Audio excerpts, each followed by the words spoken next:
The dwarves on Aria have begun to create a super weapon capable of destroying entire planets. Ytheriel Veilrider and the Void Ravens have lain in ambush, hoping to prevent some of the important materials from reaching the dwarven base and delaying the construction of this mega weapon. A convoy escorting a mining ship, Kragg, loaded with tritheoacetone, is on its way to Aria to create a weapon that no one will be able to stop once it is constructed. Will the Void Ravens be able to stop this ship before it reaches its destination? Or must they run in fear and hope they may hide in the darkness of the void? Welcome back to Void Raven's Refuge. Today we're going to have a battle between Gregor Gregerson's Grumblers Guild trying to run the blockade of the Void Ravens. So to start, we have the ship that this whole battle is about, Kragg. It is a mining and refining ship that is carrying urgent supplies needed for the dwarves' mega weapon. It's a heavy four with all upgrades focused on ramming and a little bit of speed. Next comes Gotrek's Burden. It has Castle Doctrine, Restoration Guilds. I didn't change my Dwarven list, so this is definitely not optimized for this particular blockade running battle, but I felt like that was appropriate based on what dwarf ship should be doing normally. Next we come to our medium ship, Karnak. It is more of a fighting ship to get in there. These two ships, are both hardened, which means each upgrade takes 3 to knock out. Then we get to our light ships. We have Lightning with its prow cannon. We have Thunder that's equipped for anti-squadron use. And then finally, our last hardened ship, Fulgrim Forgehammer, with flechettes and Brawler's Delights. And then finally we get to our squads. We have 3 squadrons of ingots. They're more of the fighter variant. We've got 3 bricks, which are a little harder to kill. And then we've got 2 spools, which are defenders to help pull in the enemy squadrons. So there is Gregor Gregerson's Grumblers Guild in all of its glory as they try to get past the Elven blockade. Next we have Ytheriel Veilrider's Void Raven fleet, intent on breaking up the Dwarven convoy.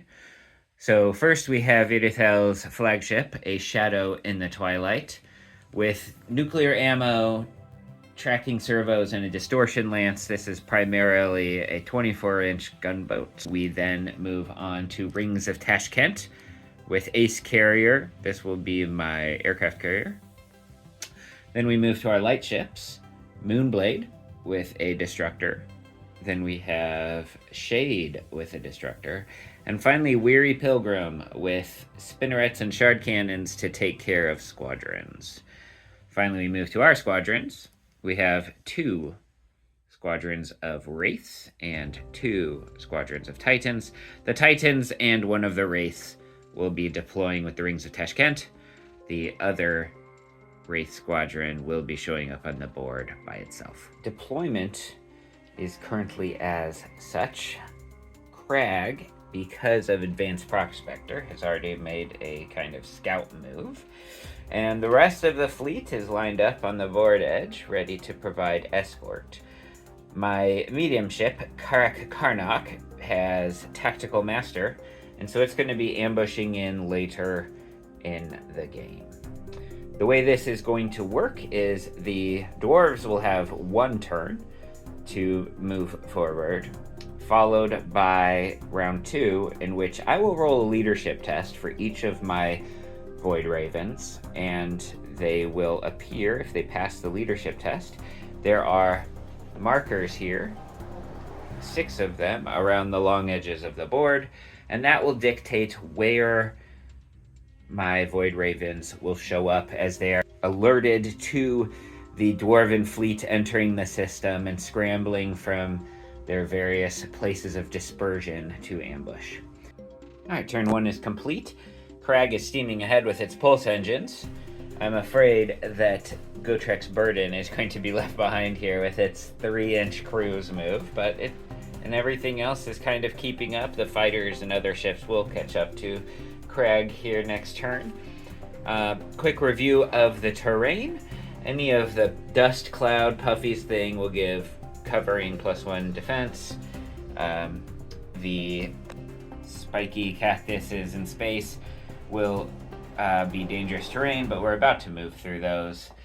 The asteroids will also be dangerous terrain if cruising, and the asteroids that are by themselves and this planet will be impassable and line of sight blocking. So let's go to the elves to see if any of them deploy in the beginning of turn 2. Alright, so we are going to roll a leadership test here to see if our ships enter. A Shadow in Twilight has 5 upgrades, so it only needs a 1, or fails on a 1. Yay, it made it. So we are going to roll for location, which is a 1. Okay, perfect. Next we have a Weary Pilgrim. Weary Pilgrim has 2 upgrades, so it's going to need a 4 or more. Oh, which it gets. And it will deploy in location 2. The Rings of Cash Kent. Let's see where it shows up. Yes, definitely it needed 3+. Where does it show up? Location 3. Then we have Silence. It does not, because my light ships only have 2 upgrades. They need 4s. So finally, the last one is Moonblade. Moonblade gets a 5, so it makes it and shows up in location 4. This last squadron, I'm just going to give it a 4+ to enter the battlefield, which it misses. Or Shade and the 1 squadron will be awaiting. So we are going to go ahead and deploy these ships and then take a look at how turn 2 looks. Alright, turn 1 setup is complete. As the dwarves move up through the center of the table, you can see that arrayed in various points on the long edges, the elves are springing their trap. We are going to begin with the squadrons and see how we proceed. Quick note, a Shadow in the Twilight has the upgrade that allows it to activate during the medium ships phase. And I think Karnak is going to wait one more turn to see how things develop before it ambushes in. Alright, after the squadron activation, you can see the cloud of dwarven squadrons moves ahead of the fleet. None were within range of this ship over here, and they're not terribly worried about it, trying to just move past it. So now we're going to go into lights, and we're going to roll off for initiative. All right, we have 2 dice here. The dark one is the dwarves. The light one is the elves. Let's see who is going to have their first turn. Elves go first. So elves with light ships. We currently have 2 of them. We have our long-range gun and our anti-squadron ship. I think our long-range gun is going to go first. All right, so the Moonblade, with its perfection drives, was able to move up to here, but couldn't get within range of any of the bigger ships, and is just barely in range of this singular ingot squadron. So it is going to take a shot with its turrets, hitting on its evade 4. Both misses. Its destructor cannon is also in range, and it is going to fire 1 incredible powerful shot. Hits. It has Distortion Lance. Distortion Lance moves a ship 3 inches. If any damage is done to it, we will see its strength 3, so that little spool will take a hit on a 6, which it does not do. So it is now wounded, and it's gonna just, its Destructor Cannon is within range of one more squadron, so it is going to fire its Destructor at an incredibly, but misses, which would have probably done some real damage to that squadron. So we got 1 hit on these, and they will be pushed 3 inches back. All right, next, Lightning is going to advance forward. Its front cannons have range over here on Moonblade, and its side cannons are going to be shooting at a movement in the Twilight. So, its Gyro Accelerator, 24-inch range, 1 attack. It gets Deadly and 3 strength since it's outside of 12. And it is a miss because my light ships have an evasion of 4. Next comes the Turbo Laser, targeting the Void Raven's capital ship. 2 attack, strength 1, range of 30. 1 hit, strength 1, brings my, with a toughness of 2, we're looking at 3s. Ooh, does a snazzy damage on a Shadow in Twilight's first weapon. Probably its... Ooh, we'll have to think about that. But the Shadow in Twilight has now taken a wound before it's even activated. Alright, so our second Elven ship to activate is the Weary Pilgrim. It's just within range of this front Ingot Squadron, so it's going to use its turrets first to try and knock that out. It only gets 1 hit. And with a toughness of 4, the Weary Pilgrim's turret has no strength, but it does fail its armor save and takes a wound. There we go. The other weapon had targeted the squadron that's slightly farther out, hoping that it would get lucky with its turret, and so that is a Bricks squadron. It has 3 wounds. Evasion 4, toughness 4, and the Weary Pilgrim is shooting at it with its Shard Cannon, which is 3 shots. I need to have all my dice ready here. 3 shots. Anti-squadron, so it's going to hit on 3s. Ooh, horrible. 1 hit, but it does have the Shard Cannon ability, which means that it's an armor save of 6, so it fails. Alright, moving forward. Next up, first of all, Thunder had no targets in range and just decided to cruise forward. Elves are out of light ships, and therefore Fulgrim Forgehammer decided to take the risk and fly into the dangerous terrain to be able to bring 2 of the Elven ships within range. So first of all, it takes D3 damage for dangerous terrain. Oh, that's no good. So we'll mark it with 3 for now and see what system is knocked out. So we're going to lose the Flechette Cannon, which means we get 4 shots deadly against the Elves' capital ship here. 4 shots. They all hit, but they will need... The Shadow in Twilight has a 2+ armor save. Oh, fails 1. So Shadow in Twilight has now taken 2 wounds. And that concludes the light phase. We will move on to the medium ships next.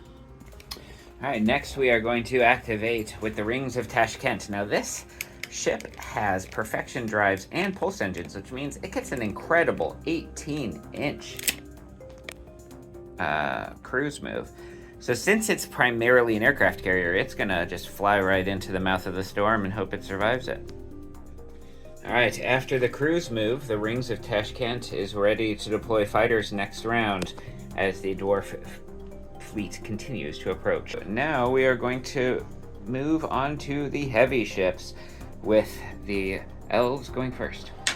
Alright, the Shadow in Twilight has slowly moved forward. Not able to bring its Distortion Lance within range of anything unless it decided to go behind the fleet, which is not probably a good idea. So it is going to unleash its Star Cannon into the Fulgrim Forgehammer and then shoot its turrets into Kragg. So first of all, the Star Cannon is 4 shots, hitting on 4s. 2 hits. Now, because of the obscuring terrain, the Fulgrim Forgehammer's toughness drops down to 3, and the Star Cannon strength is 1, so we're looking for armor saves of 4 here. Blocks 1, but takes another wound. Alright, so then we move into the turrets. Now, because of tracking servos, the 2 shots on the turrets will still be hitting on 2s, even though it's in obscuring terrain. Only hit 1 time. Toughness is, or obscuring terrain, I guess, is toughness. So toughness of Kragg is 3+, but then the nuclear ammo cancels out the terrain, so we're looking for a 3+ armor save here. And it makes it. So the first heavy ship, somewhat lackluster, as we move into the dwarves deciding how to confront the elven threat. Alright, so this concludes the heavy phase. The dwarves, concerned about the speed of the elves, decided to just cruise forward with both of their ships. Gotrek's Burden, its turret is 24 inches, but its other weapons are much shorter, 12 and 18. So it's going to just race ahead as long as it can until there's something worth stopping to take a shot at. And Kragg, it just needs to get across the table. So that is the end of turn 2. Moving on to turn 3. All right, turn 3. Let's see if our other 2 ambushers show up here. Shade rolls a 6, so it makes it in and is going to enter at point 2. And the squadron, they'll come in on a 4, 5, or 6, and they are still waiting for turn 3. All right, Shade has deployed here at point 2, and Carrot Karnak, looking at an opportunity to spring their own dwarvish trap on the fiendish elves, has moved into ambush right behind the rings of Tashkent. Things are getting very exciting. Moving on to squadrons for turn 3. All right, as the dwarven squadron still are just outside of range of anything, we see an ingot and a brick squadron moving here up towards Moonblade. And then the rest of the fighters are moving towards that aircraft carrier, hoping to block those ships from reaching their destination. Finally, we have one squadron kind of picking as a choice to try to shield its fellow squadrons from the fury of the Weary Pilgrim. So no fighter action yet, but the squadrons are moving up. Alright, the dwarves have first activations for turn 3, and so Lightning decides to go first, bringing its turret and gyro accelerator targeting the Weary Pilgrim, while its turbo laser decides to focus on a shadow in the twilight. So, first off, we have 2 turret shots, strength 0 against Weary Pilgrim, 4+ to hit. No hits. Luckily, I'm rolling bad for both teams here. And then we have the gyro accelerator, which unfortunately, to get within range of the other weapon, it is now inside of 12, so it doesn't get its special abilities, but it's still 1 attack, strength 0. Hits. The Weary Pilgrim has a 4+ toughness and fails its armor save. So that is 1 wound on the Weary Pilgrim. And then we are going to proceed to firing the turbo lasers, 2 strength 1 shots into a shadow in the twilight.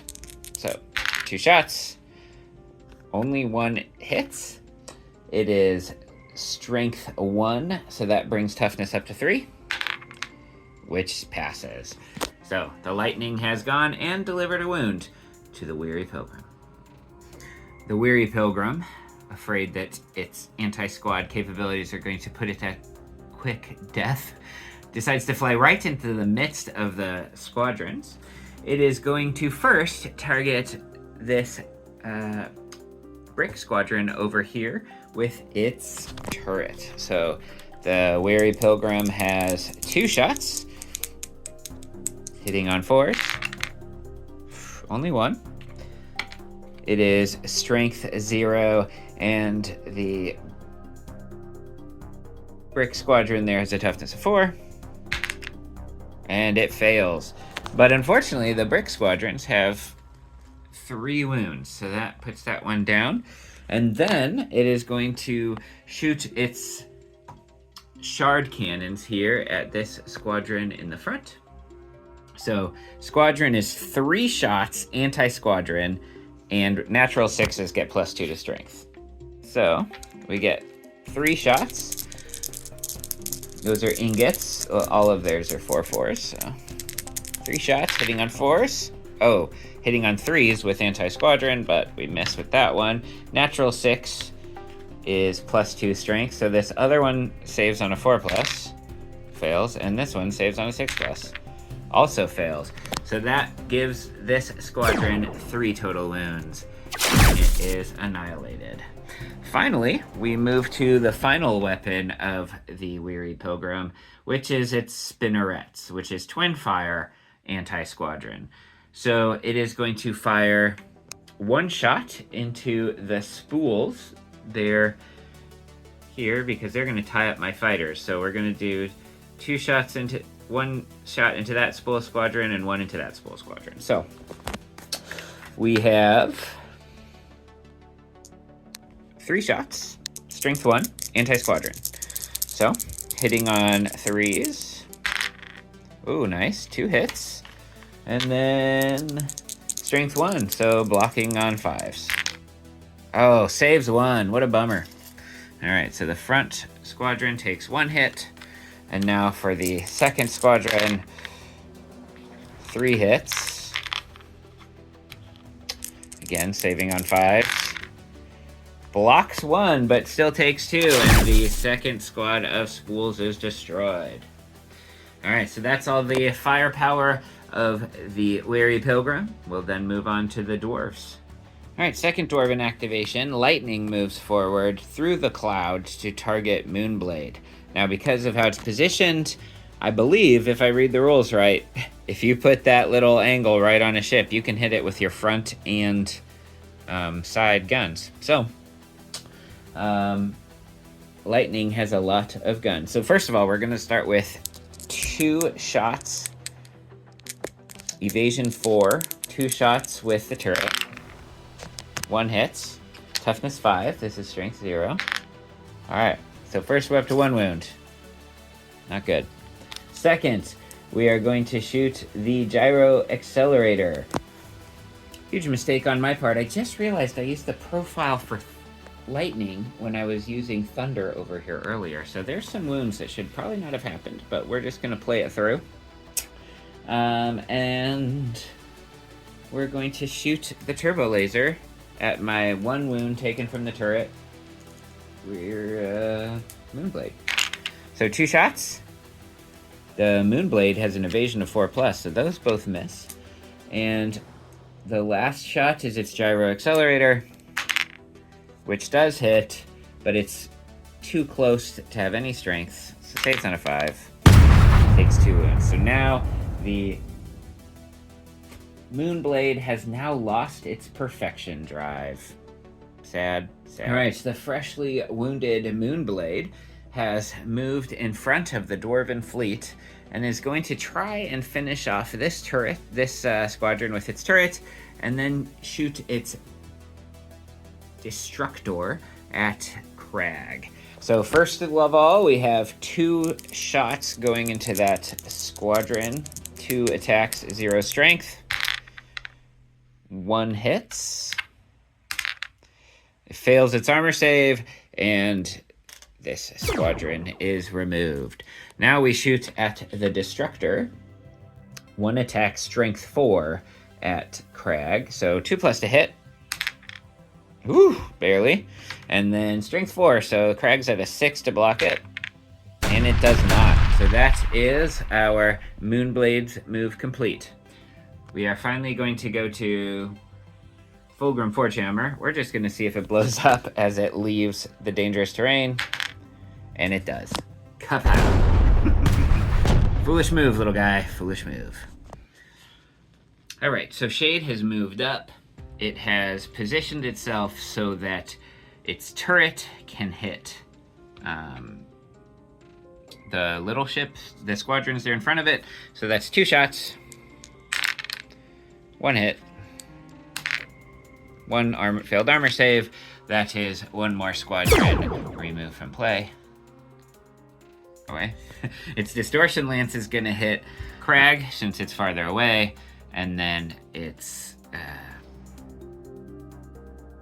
Destructor is going in towards Thunder there. So first we'll shoot the Destructor because that's the most fun.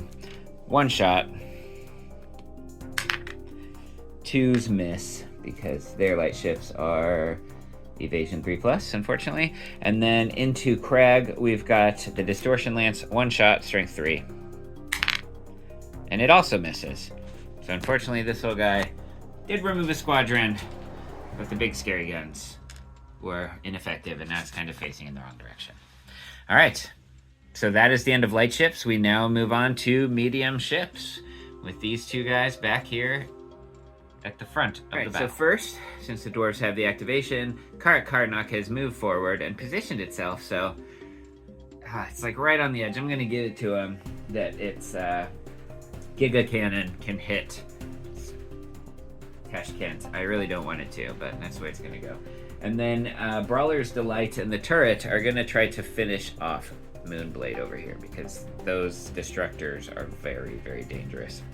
So, first of all, we've got 2 turret shots, strength 1 into Moonblade. Both unfortunately hit. We're going to be, because it's strength 1, we're at toughness 6 now, which they both fail. 2 more shots into Moonblade destroys it. Which means the other weapon's kind of at a waste, but now the Giga Cannon is going to open up into Rings of Tashkent. 1 attack. 6 definitely hits. Strength 4 deadly. So Rings of Tashkent will save out of 6. Fails, takes 2 wounds, and loses its perfection drive. Sad days for the Elven Fleet. Alright, so for the medium ships, we've got Rings of Tashkent. Had to kind of swerve out of the way because especially that spool squadron right there created quite a 4-inch bubble that I had to deploy my fighters outside of so they could move in this way towards Kragg. But to start, we've got the turret and the fusion lance. I kind of want to get rid of some of these squadrons with the turret, so I'm going to pick on these guys again because that 4-inch bubble is kind of a pain. And then the fusion lance is going to go right into that guy, see if we can kill it. So, I guess Thunder hasn't taken any wounds yet, but we'll disable something. So, first of all, Rings of Tashkent, we've got 2 turrets. Strength 1. Both of those hit that squadron. Strength 1 means their toughness is 5+. Saves 1, takes 1, but that is a spool, which means it is destroyed. Alright, now we are going to launch the fusion into... And I still have to... Their activations technically first, but these aren't going to be involved, so these fighters are going to shoot as well. But the fusion is 2 shots, strength 3, deadly anti-ship, so pretty good. So, 2 shots... Thunder is an evade of 4, but with anti-ship, it drops to 3. 3+ is a hit. Yeah, 2 hits. Strength 3 on the Thunder's 3. That's down to 6s now. Oh, both fail, and they're both deadly. So that takes... Oh, no, that's enough. Because with 2 deadlies, that's going to remove Thunder from the game. The kills... are mounting up over here. All right, so now we are going to go with our fighters. As you can see, they're on the other side of Kragg there. We have the Wraith squadrons. We only have one of those. Those are 2 attacks, anti-ship, deadly, strength 3. So 2 attacks on Kragg, but anti-ship doesn't really help because it's already 2+ to hit. So I hit it. It is strength 3 and deadly. So its toughness is 3. I am not in the front arc, so that brings it up to a 6. Blocks 1, but takes 2 wounds from my bombers. Next, I have 2 Titan squadrons. They take a wound every turn, which is kind of sad. But they have 4 attacks in total, strength 2, and deadly. So hitting on 2s. Drop 1. And then strength 2 means they are wounding 5+ armor save. And block 1. So that is another 2 deadly shots. So that is it enough? 1, 2, 3, 4, 5, 6. That is enough to destroy Kragg in turn 3. The dwarves were unable to stop the fleet from to stop the elven fleet, and Kragg is destroyed. Key important materials for the dwarf super weapon do not make it. And maybe Aria, who knows what cracking Aria means, but maybe Aria is saved, at least for another day. All right, so this game was really fun. I think besides me getting my light ships confused for both the dwarves and the elves, I liked the random deployment of the ambushing elves.